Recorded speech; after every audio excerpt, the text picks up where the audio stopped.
కూటమి ప్రభుత్వం ఏర్పాటైన తర్వాత ఉత్తరాంధ్ర విశాఖపట్నం మరి ముఖ్యంగా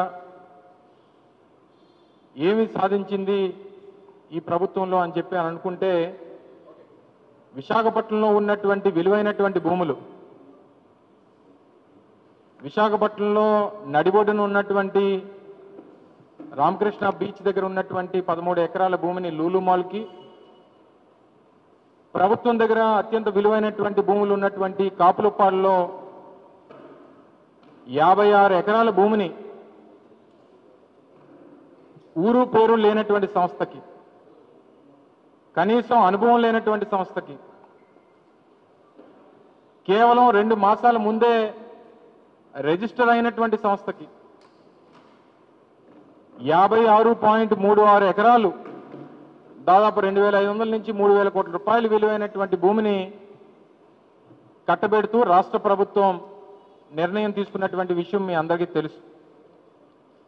దాదాపు 4-5 రోజులుగా రాష్ట్ర వ్యాప్తంగా దేశవ్యాప్తంగా పెద్ద ఎత్తున చర్చ జరుగుతూ ఉంది.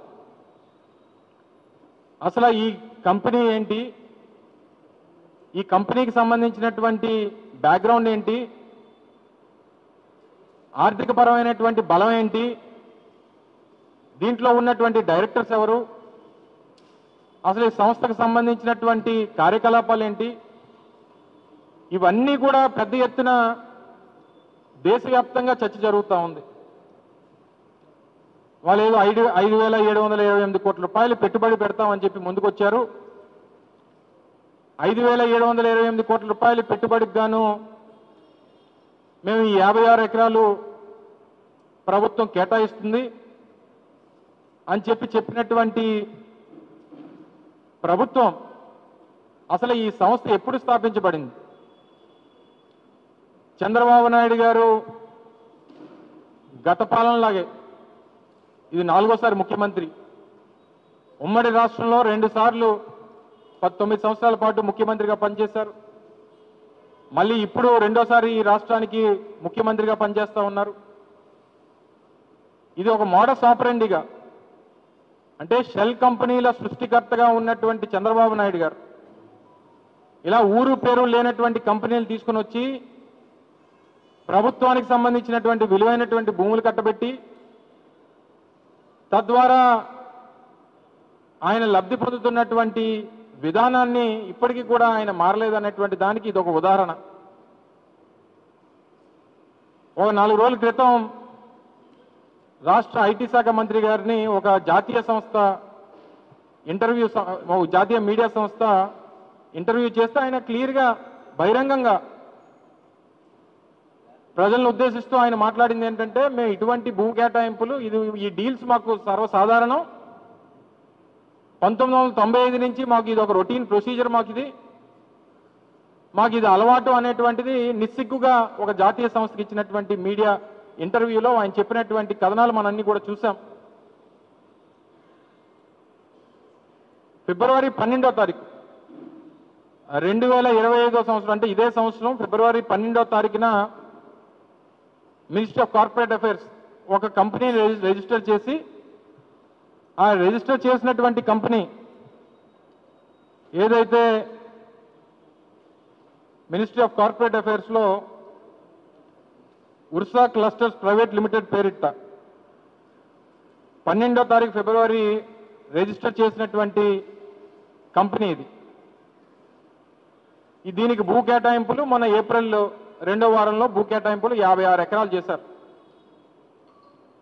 అంటే కేవలం 2 మాసాలు అనుభవం ఉన్నటువంటి ఒక సంస్థకు తీసుకొని వచ్చి విశాఖపట్నంలో వేల కోట్ల రూపాయలు విలువైనటువంటి భూమిని తీసుకొని వచ్చి దారాదత్తం చేస్తే దీని మీద పెద్ద ఎత్తున దేశవ్యాప్తంగా రాష్ట్ర వ్యాప్తంగా చర్చ జరుగుతూ ఉంటే ఇప్పటికీ కూడా ప్రభుత్వం ఎందుకు స్పందించట్లేదు, ఎందుకు సమాధానం చెప్పట్లేదు, దీని వెనకాతల ఎవరున్నారు, లేదా మౌనం అంగీకారంగా భావించమంటారా రాష్ట్ర ప్రజల్ని అని చెప్పి ఈ సందర్భంగా కోరుతా ఉన్నా. అంటే ఈరోజు ప్రతిపక్షంగా మేము చేసి చూపిస్తున్నటువంటి ఆధారాలు, అనేక మీడియా సంస్థలు చూపిస్తున్నటువంటి కథనాలు, ఇందులో మరి ముఖ్యంగా ప్రముఖంగా వైర్ అనేటువంటి సంస్థ ఒక మ్యాగజైన్ ఏదైతే డిజిటల్ మ్యాగజైన్ ఉందో చాలా పెద్ద ఎత్తున దీని మీద కసరత్తు చేసి ఒక ఇన్వెస్టిగేటివ్ జర్నలిజం ఈ సంస్థకు సంబంధించినటువంటి చేసి పూర్తిగా ఆధారాలతో సహా అన్ని కూడా దేశం ముందు పెట్టింది. నేరుగా ఈ రాష్ట్ర ముఖ్యమంత్రిని ప్రశ్నించింది. దీనికి తగ్గ సమాధానం చెప్పమని చెప్పి కోరుతా ఉంది. సరే, రాష్ట్రంలో మిగిలినటువంటి కొన్ని మీడియా ఛానల్స్ ఎల్లో మీడియా ఏదైతే ఉందో దీనికి వాళ్ళకి కనబడదు, వినబడదు. మిగిలినటువంటి ఛానల్స్ ఏమన్నా చూపిస్తే వీళ్ళు వైఎస్ఆర్ కాంగ్రెస్ పార్టీకి సంబంధించినటువంటి ఛానల్స్ అన్ని వాళ్ళ మీద ముద్ర వేస్తారు. మరి ఒక జాతీయ మ్యాగజైన్ అయినటువంటి వైర్ లాంటి ఒక అంతర్జాతీయ ఇది ఉన్నటువంటి సంస్థ, గుర్తింపు ఉన్నటువంటి సంస్థ, అటువంటి సంస్థ ఈరోజు ప్రత్యేకంగా దీని మీద కథనాలు నడుపుతూ ఉంటే ఎందుకు సమాధానాలు చెప్పలేనటువంటి పరిస్థితిలో ఉన్నారు? ప్రభుత్వం ఎందుకు స్పందించట్లేదు? సంబంధించినటువంటి శాఖ మంత్రి ఎందుకు స్పందించట్లేదు? సంబంధించినటువంటి అధికారులు ఎందుకు స్పందించట్లేదు? అంటే విశాఖపట్నంలో ఉన్నటువంటి భూములు ఏ రకంగానైనా దోచేసుకుందాం, ఎవరో అడిగేవాడు ఉన్నాడు, ఎవరికి సమాధానం చెప్పాల్సినటువంటి అవసరం లేదని చెప్పి ఏదైనా ఒక విధానాన్ని తీసుకున్నారా? అంటే టాటా టీసీఎస్కి 99 పైసలకి ఎకరం చెప్పిన వారికి కేటాయించారు. ఈ ముసుగులో ఈ 56 ఎకరాలు కొట్టేద్దాం అనేటువంటి ప్రయత్నం ఈరోజు తేటతెల్లం అయిపోయింది. ప్రజలందరి ముందు కనబడతా ఉంది. గతంలో అనేక సంస్థలకి ఐఎంజీ భారత అనేటువంటి ఒక సంస్థకి అప్పుడు కూడా చంద్రబాబు నాయుడు గారు ముఖ్యమంత్రిగా బిల్లిరావు అనేటువంటి వ్యక్తి మీ అందరికీ తెలుసు. ఇలాగే ఊరు పేరు లేనటువంటి సంస్థ తీసుకొచ్చి 400 ఎకరాలు కేటాయించాలనేటువంటి ప్రయత్నం చేసి ఆ రోజు పెద్ద ఎత్తున పోరాటాలు జరిగితే తర్వాత దాన్ని క్యాన్సిల్ చేసేటువంటి పరిస్థితి వచ్చింది. అంటే ఇటువంటి షెల్ కంపెనీల్ని ఫ్లోట్ చేసి ప్రభుత్వం ద్వారా భూములు కేటాయింపు చేసుకొని తద్వారా కిక్ బ్యాక్స్ అందుకొని ఈ రకమైనటువంటి అవినీతికి పాల్పడేటువంటి పరిస్థితులు ఈరోజు రాష్ట్రంలో కనబడతా ఉన్నాయి. ప్రభుత్వం దీని మీద సమాధానం చెప్పాలి, స్పందించాలి, ప్రజలకు ఉన్నటువంటి అనుమానాలను నివృత్తి చేయాలి. ఇందులో అడ్డంగా దొరికిపోయినటువంటి తెలుగుదేశం పార్టీ, వారితో పాటు ఉన్నటువంటి కూటమి పార్టీలు వారితో జతకట్టాయా, లేకపోతే వాటాలు పంచుకున్నాయా, లేకపోతే తెలిసినా తెలియనట్టు ఊరుకున్నాయా, వీటన్నిటి మీద సమాధానం చెప్పాలని చెప్పి ఈరోజు వైఎస్ఆర్ కాంగ్రెస్ పార్టీ డిమాండ్ చేస్తూ ఉంది. కేవలం రెగ్యులేటరీ పర్మిషన్స్ కోసం ఏదో హైదరాబాద్లో ఒక అపార్ట్మెంట్ని అద్దెకి తీసుకొని లేదా వారికి సంబంధించినటువంటి చుట్టాలు వాళ్ళ రిలేషన్స్ ఎవరైతే ఉన్నారో వారి ఇల్లుని వారి అడ్రస్ కింద చూపించి శేర్లింగంపల్లిలో ఉన్నటువంటి ఒక అపార్ట్మెంట్లో ఈ ఆఫీస్ ద్వారా 5,000 కోట్ల రూపాయలు పెట్టుబడులు అంటున్నారు. ఇప్పటి వరకు పోనీ ఈ సంస్థ ఈ ఉర్సా క్లస్టర్స్ అనేటువంటి సంస్థకి ఇప్పటి వరకు ఏదన్నా ఎంప్లాయీస్ ఉన్నారా దీని మీద అంటే ఒక్క ఎంప్లాయీ కూడా లేడు. పోనీ దీన్ని స్థాపించినటువంటి ఇద్దరు డైరెక్టర్స్ ఎవరైతే ఉన్నారో ఇద్దరు కూడా ఎన్ఆర్ఐస్. ఆ ఇద్దరు ఎన్ఆర్ఐస్ కూడా వారి గతంలో ఇటువంటి ప్రాజెక్టులు చేసినటువంటి అనుభవం లేదు. డేటా సెంటర్ని ఎస్టాబ్లిష్ చేస్తామని చెప్పి ఏదైతే వారు ముందుకు వచ్చారో గతంలో వారు ఏదైనా 50 కోట్లు 100 కోట్లు 500 కోట్ల రూపాయలు ప్రాజెక్ట్ చేసినటువంటి అనుభవం ఉందంటే అది లేదు. మరి ఏ ప్రాతిపదికన వీళ్ళకి 56 ఎకరాలు ఒక డేటా సెంటర్ ఎస్టాబ్లిష్ చేస్తామని చెప్పి ముందుకు వస్తే ఏ ప్రాతిపదికన ప్రభుత్వం ఇచ్చిందో అనేటువంటి దానికి సమాధానం చెప్పాలి. ముఖ్యంగా ఒక ప్రొసీజర్, ఎందుకంటే గతంలో నేను కూడా ఇండస్ట్రీస్కి ఐటీకి మంత్రిగా పనిచేశా. రాష్ట్రంలో ప్రభుత్వం ఏదైనా భూములు కేటాయించేటువంటి క్రమంలో ఒక సంస్థ ఏదైనా ప్రభుత్వం దగ్గరికి వచ్చి ఒక ప్రపోజల్ పట్టుకొచ్చినప్పుడు ఆ ప్రపోజల్ని సంబంధించినటువంటి శాఖ అధికారులు, ఇండస్ట్రీస్ డిపార్ట్మెంట్ అయితే డైరెక్టర్ ఇండస్ట్రీస్, ప్రిన్సిపల్ సెక్రటరీ, లేదా మా ఏపీఐసికి ఉన్నటువంటి కమిషనరో లేకపోతే ఎండిఓ, ఏపీఐసి ఎండిఓ వీరందరూ కూడా దాని మీద వెట్టింగ్ చేసి ప్రపోజల్స్ అనేటువంటి పెడతారు. అలాగే ఐటీ డిపార్ట్మెంట్కి సంబంధించినటువంటి సెక్రటరీ, ఐటీ సెక్రటరీ కానీ లేదా అందులో ఉన్నటువంటి డైరెక్టర్స్ కానీ వాళ్ళు వెట్టింగ్ చేసి వాళ్ళు ప్రపోజల్స్ ప్రభుత్వం మీద తీసుకొని వస్తారు. తరువాత ఎస్ఐపిసి అనేటువంటి స్టేట్ ఇన్వెస్ట్మెంట్ ప్రమోషన్ కమిటీ అనేటువంటి ఒక కమిటీ, డైరెక్ట్ ఇండస్ట్రీస్ దాని కన్వీనర్గా ఉంటారు, చీఫ్ సెక్రటరీ దాన్ని హెడ్ చేస్తారు. దాదాపు 10-12 మంది సీనియర్ ఐఏఎస్ అధికారులు ఆ కమిటీలో ఉంటారు. సహజంగా కమిటీలో వచ్చినటువంటి ప్రపోజల్స్ అన్నింటినీ కూడా అందులో చర్చించి వచ్చినటువంటి ప్రపోజల్స్ అన్నింటినీ కూడా తర్వాత స్థాయి మీటింగ్కి, అంటే SIPB, state level investment promotion board, దీన్ని హెడ్ చేసేటువంటిది ముఖ్యమంత్రి గారు. ముఖ్యమంత్రి గారి కింద సంబంధించినటువంటి శాఖ మంత్రులు ఒక 7-8 మంది మంత్రులు ఉంటారు కమిటీలో. ఇండస్ట్రీస్ మినిస్టర్ ఉంటారు, ఐటీ మినిస్టర్ ఉంటారు, టూరిజం ఉంటారు, రెవెన్యూ ఉంటారు. ఇలాగా ఒక 7-8 మంది మంత్రులు ఉంటారు. వారితో పాటు senior principal secretary different departments, ఈ కన్సర్న్ డిపార్ట్మెంట్ సంబంధించినటువంటి ప్రిన్సిపల్ సెక్రటరీలు అందరూ కూడా కమిటీలో ఉంటారు. ఆశ్చర్యకరం ఏంటంటే ఈ ఉర్సా క్లస్టర్స్ అనేటువంటి సంస్థ 2 నెలల క్రితం స్థాపించబడినటువంటి సంస్థకి ఈ ఎస్ఐపిసి క్లియరెన్స్ ఇచ్చింది, ముఖ్యమంత్రి గారి అధ్యక్షతన ఉన్నటువంటి ఎస్ఐబిబి క్లియరెన్స్ ఇచ్చింది. ఇవి 2 అయిపోయిన తర్వాత కేబినెట్ సమావేశంకి వస్తే కేబినెట్ కూడా క్లియరెన్స్ ఇచ్చింది. అంటే ముఖ్యమంత్రి గారు, సంబంధించినటువంటి శాఖ మంత్రి లోకేష్ గారు, వీరందరి ప్రోద్బలం లేకుండా, వీరందరి తాలూకా హస్తం లేకుండా ఇది జరిగిందా అని చెప్పి ఎవరైనా నమ్ముతారా అని చెప్పి సందర్భంగా అడుగుతా ఉన్నా. ఒకవేళ మీ ఎస్ఐపిసి, ఎస్ఐపిబి, కేబినెట్ దీన్ని సమర్థిస్తే దీని తక్షణమే సమాధానం చెప్పాలి. ఎందుకు సమర్థించారు, ఏ బేసిస్ మీద ఆ కంపెనీకి ఎంత భూమి ఇవ్వాలని చెప్పి నిర్ణయం తీసుకున్నారు. ఇందులో ఉన్నటువంటి డైరెక్టర్లు ఇద్దరు కూడా 2 ప్రైవేట్ కంపెనీల్లో అమెరికాలో పనిచేస్తున్నారు. మరి పనిచేస్తున్నటువంటి ఇద్దరు 5,000 కోట్ల రూపాయలు పెట్టుబడులు తీసుకొస్తారని చెప్పి ఎలా నమ్మారు? గత అనుభవం లేకుండా ఏ రకంగా మీరు ఈ భూములు కేటాయింపు చేశారు? వీటన్నిటి కూడా ప్రభుత్వంలో ఉన్నటువంటి పెద్దలు సమాధానం చెప్పాలని చెప్పి కోరుతా ఉన్నా. సహజంగా ప్రభుత్వానికి వచ్చిన వెంటనే సపోజ్ మీరు నేను ఎవరొకరు ఒక కంపెనీ పెట్టి ప్రభుత్వం దగ్గర 10 ఎకరాల భూమో, 5 ఎకరాల భూమో, ఎకరం భూమో అడిగినప్పుడు సహజంగా అడిగేటువంటి ప్రశ్నలు, నీ కంపెనీ బ్యాక్గ్రౌండ్ ఏంటి, గతంలో చేసినటువంటి కార్యకలాపాలు ఏంటి, ఎంతమంది ఎంప్లాయీస్ ఉన్నారు, ఎంతమందికి నువ్వు ఎంప్లాయ్మెంట్ క్రియేట్ చేయబోతున్నావు, ఎప్పటిలోగా ఇన్వెస్ట్మెంట్ పెట్టబోతున్నావు, ఎంత పెట్టబోతున్నావు, ఇవన్నీ కూడా సహజంగా ఒక చెక్ లిస్ట్ అనేటువంటిది ఉంటుంది. మరి ఇవన్నీ చెక్ చేశారా లేదా పెదబాబు చిన్నబాబు చెప్పారని చెప్పి భూములు ఇచ్చేశారా, లేదా ఇదేదన్నా కొత్త స్కీమ్ ఏదన్నా మీరు ఈ రాష్ట్రంలో పెట్టుంటే అందరికీ చెప్పండి. పూర్ టు రిచ్ అనేటువంటి ఒక స్కీము మీరు ఎన్నికల ముందు చెప్పారు కదా.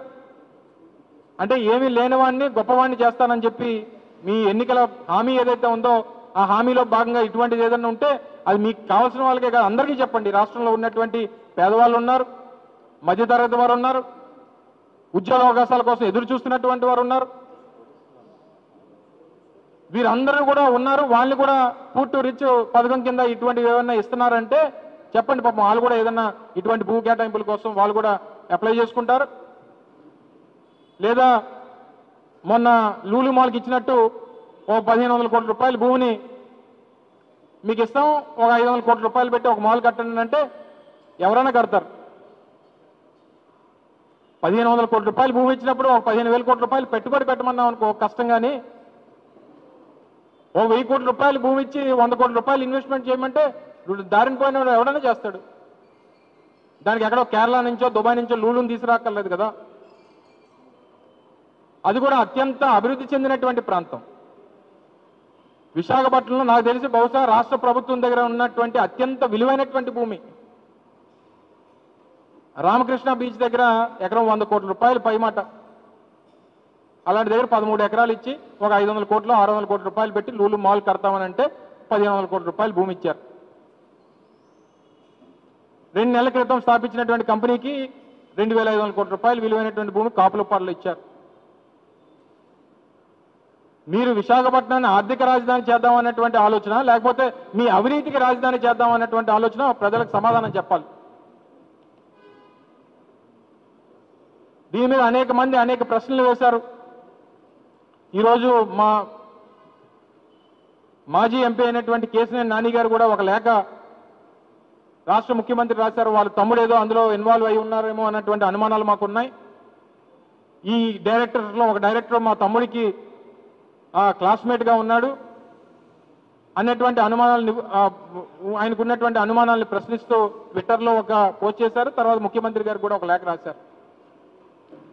ఇది వైర్ అనేటువంటి, ఇందాక చెప్పినట్టు వైర్ మ్యాగజైన్ ఆ సంస్థ ట్విట్టర్లో పోస్ట్ చేసినటువంటి ఆర్టికల్స్, అనేకమైనటువంటి ఆర్టికల్స్ ఉన్నాయి. వారికి సంబంధించినటువంటి ఈ సతీష్ అబ్బూరి, తర్వాత ఈ కౌశిక్ పెందుర్తి అనేటువంటి వారు, వీళ్ళిద్దరు డైరెక్టర్స్. టాలస్ పే అనేటువంటి ఒక సంస్థలో సిపిటిఓగా పనిచేస్తున్నట్టుగా వారు ఇచ్చినటువంటి వారి లింక్డ్ఇన్లో ఉన్నటువంటి వారి ప్రొఫైల్స్ ఇవన్నీ ఉన్నాయి. ఏదేమైనప్పటికీ ఇందులో ప్రధానమైనటువంటి పాత్ర ప్రభుత్వ పెద్దలు, ముఖ్యమంత్రి గారు కానీ, కన్సర్న్ మినిస్టర్ కానీ, వారికి సంబంధం లేకుండా, వారి నోటీసులో లేకుండా ఈ అలాట్మెంట్స్ అనేటువంటి జరిగాయని చెప్పి మేమైతే అనుకోవట్లేదు. దీని మీద తక్షణమే మంత్రి గారు స్పందించాలి. మంత్రి గారు స్వయాన ముఖ్యమంత్రి గారు కొడుకు కాబట్టి మరింత బాధ్యత ఉంది.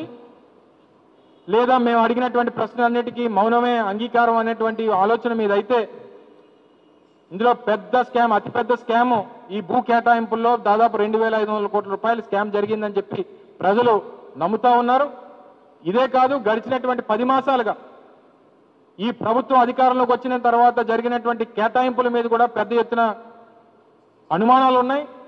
వాటిని కూడా నివృత్తి చేయాల్సినటువంటి బాధ్యత ప్రభుత్వం మీద ఉంది. అవసరమైతే ఏ పోరాటానికైనా వైఎస్ఆర్ కాంగ్రెస్ పార్టీ ముందడుగు వేస్తుందనేటువంటి విషయాన్ని మరొకసారి ఈ సందర్భంగా తెలియజేసుకుంటూ, ఇటువంటి ఊరు పేరు లేనటువంటి కంపెనీలకి, మీకు కావాల్సినటువంటి కంపెనీలకి మీరు అవినీతి చేయడానికి దయచేసి విశాఖపట్నాన్ని, విశాఖపట్నంలో ఉన్నటువంటి విలువైనటువంటి భూముల్ని మీరు దారాదత్తం చేస్తూ మేము ఏది కావాలంటే చేస్తామంటే చూస్తూ ఊరుకునేటువంటి పరిస్థితిలో ఉండదు.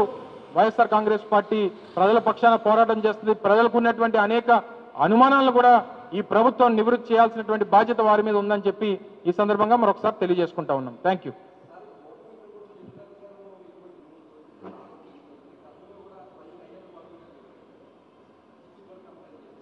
ఇది నేను చెప్పింది కాదండి, స్వయంగా ముఖ్యమంత్రి గారి కొడుకు నారా లోకేష్ గారు ఇందాక నేను కోట్ చేసినట్టుగా సిఎన్బిసికి ఇచ్చినటువంటి ఇంటర్వ్యూలో ఇది మా రొటీన్ ప్రాసెస్, ఇది మేము ఈ రకంగానే చేస్తాం.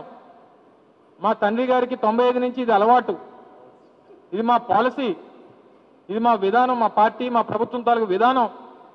మీరు ఎవరేమనుకున్నా, మీరు ఏం చేసుకున్నా, ఆ కంపెనీకి వెనకాల బ్యాక్గ్రౌండ్ ఉన్నా లేకపోయినా, పెట్టుబడి పెట్టేటువంటి కంపెనీకి అవకాశం ఉందా లేదా అనేటువంటి చూడడం.